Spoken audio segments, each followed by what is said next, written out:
大家好，欢迎来到老刘的频道。最近一段时间，社会上的举报案件越来越多，关于举报行为在道德上的正义性也有很多的争议。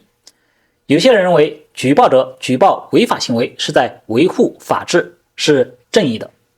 但是事实上，举报恰恰是一个人治社会的传统。这个视频就来谈一谈举报和告密为什么往往会受到道德上的质疑，什么情况下举报才是正当的。举报一般是指被统治者向统治者提供信息，以揭发违法、不道德或可疑的行为。从历史上看，举报的传统来自于古代人治社会君主的权术。君主以一人之身统领众人，分身乏术，所以常常需要通过鼓励众人向上举报的方式来收集情报，打击异己，以加强自己的统治。由政府系统性的鼓励举报告密的始作俑者当属秦国的商鞅。商鞅所用的育民之术，其中之一就是鼓励百姓互相揭发，以民育民。商鞅立法规定百姓互相监视、互相揭发的责任。告奸者与斩敌手者同赏，隐秘者处以腰斩。通过大规模的鼓励告密，秦国的王权得到巩固，但秦国的民风也从此变得贪利无信，成为各国眼中的虎狼之秦。后来的汉武帝为打仗征集钱财，也搞过大规模的鼓励告密活动。他鼓励平民揭发逃税的商人富户，朝廷就据此抄没商人富户的财产，抄来的财产与告密者分成。这一政策虽然使汉武帝在短期内集聚了大量钱财，却对民间经济造成毁灭性的打击，使得民风败坏，人人互害而不爱生产。汉朝由此开始走向衰败。唐朝女皇武则天将中国的告密文化推上一个顶峰。武则天以女流之身夺权上位，深恐众人私底下不服，为了巩固自己的权力，就鼓励大家打小报告。武则天特意发明了举报箱，名为铜柜，为告密者提供保障和方便。她还允许告密者可以闻风奏事，查无实据也不负诬告之责，告错了也没有什么关系。这使一时之间告密成风，酷吏当道，朝臣们人人自危。有一个故事说，驻守玄武门的10几个官兵在一家酒店喝酒，席间有人发了一句牢骚：如果知道当初拥立他没有特别的封赏，真不如拥护庐陵王。当场就有人偷偷离席向上告密，这些喝酒的人还在喝得热闹了，就全部遭到逮捕。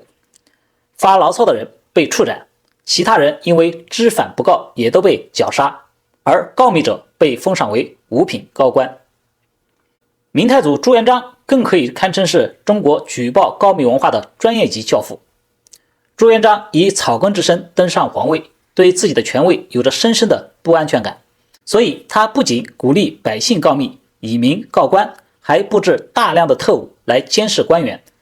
这些特务堪称是专业的告密者。朱元璋的特务网络无孔不入，只要发现有损皇权之事，都要向朱元璋告密。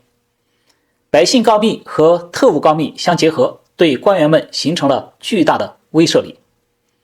和举报告密文化伴随着的是腥风血雨。朱元璋对开国功臣的大清洗及罪名的来历，主要都是通过告密者来提供的。和武则天时代一样，在朱元璋时代，朝中大臣也都是人人自危，时刻担心飞来横祸。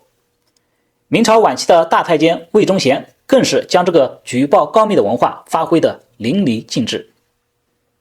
由以上例子可见，举报告密文化是皇权人治社会的产物。举报和告密放大了统治者的权力，能够大大延伸统治者的统治触角。而在以前的视频中，我们说过，权力天然就有作恶的倾向，权力本应该受到制约，而不是放大。从这个角度看，举报和告密文化往往助长了权力之恶。村上春树告诉我们，在石头和鸡蛋之间，我永远站在鸡蛋一边，而告密者正相反。虽然他们自己往往也是鸡蛋一族的，却通过告密主动站在石头一边。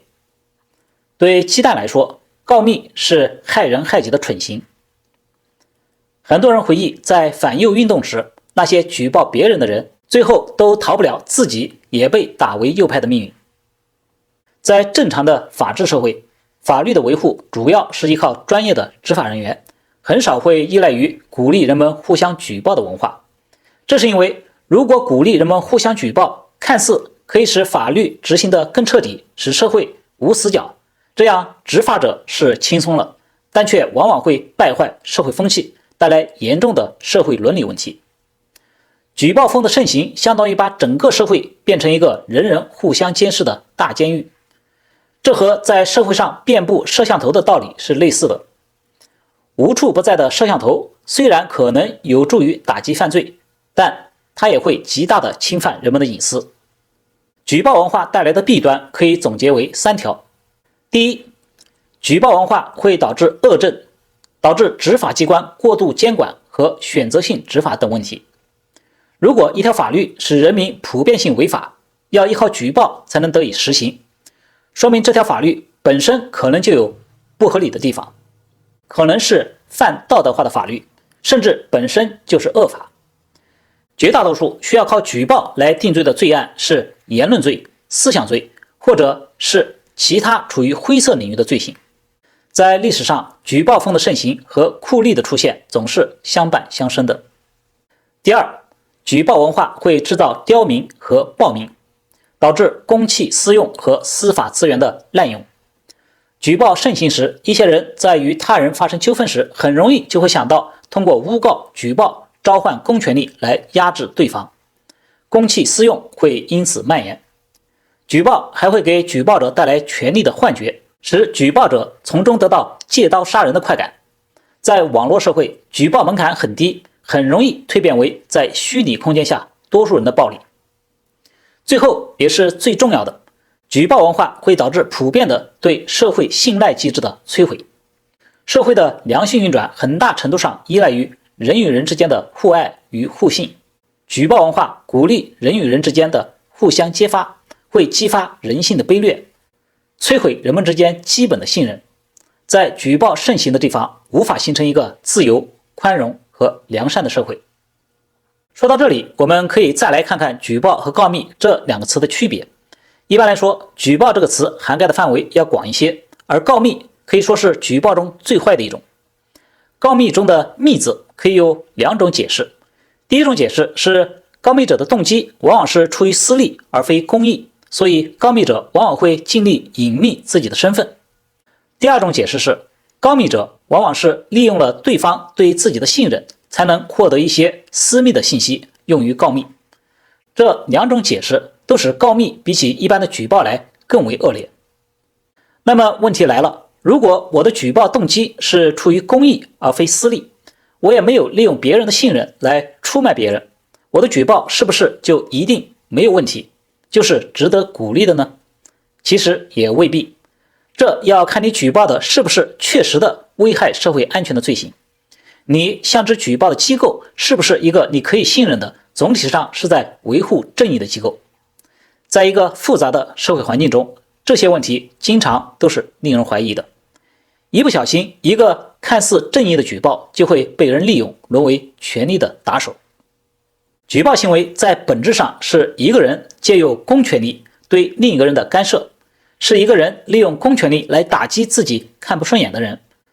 这种干涉和打击是需要十分慎重的大杀器。在我看来，举报行为只有是在出于自身防卫的目的，或是在制止一些确实的侵犯他人或公共安全的罪行时，才确定是正当的。社会的价值观是多元的，我们对别人的了解也往往是极为有限的。在通过举报干涉别人时，我们很难确保自己不存偏见，不对别人造成不必要的伤害。一个人最大的道德就是修炼自己的美德，而不是把自己当作道德法官，时时去挑别人的错处。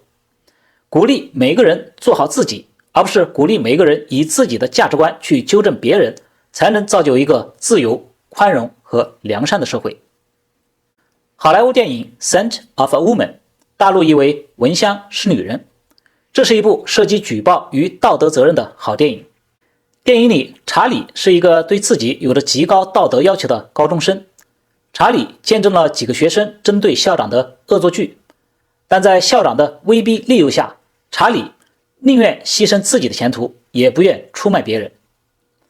很多看电影的人对于查理宁愿牺牲自己去保护几个根本不是自己朋友的人感到不解。在电影里，校长和恶作剧的学生都是反派，那么查理要帮助谁呢？其实他不管做何选择都有一定的道理，这其中的关键之处是他的选择是为了维护自己的利益，还是坚持自己的原则？是维护校规重要，还是信守承诺重要？当你不可能把事情做到全对时，起码要保证没有为了自己去牺牲他人。而 Pacino 扮演的盲人退伍军官，最后在为查理辩护时质问校长：你们的校训是什么？难道是给你们的同学打小报告吗？要是隐瞒不交代，就把你放在火上烤。看吧，当子弹扫来的时候，有些人会跑，有些人屹立不动。查理迎上去面对火刑，而乔治躲到他老爸的羽翼之下去了。而校长你要怎么做？是奖赏乔治，还是毁掉查理？你们在培养什么样的领袖？我不知道。今天查理保持沉默，是对还是错？我虽然不是法官，但我可以告诉你，他不会为了自己的前途而出卖任何人。朋友们，这就是人们常说的正直，这就是勇气，这才是未来领袖所应具有的品质。每次当我来到人生的十字路口，我都知道哪条是正确的道路，但我从来不走。知道为什么吗？因为太难了。而查理他也走到了十字路口，他选择了对的路，这是一条正确的路，是充满原则通往高尚品格之路，就让他继续他的行程吧。我是老刘，我喜欢用简单的话说不那么简单的事。感谢大家的点赞、留言、订阅、转发，谢谢大家。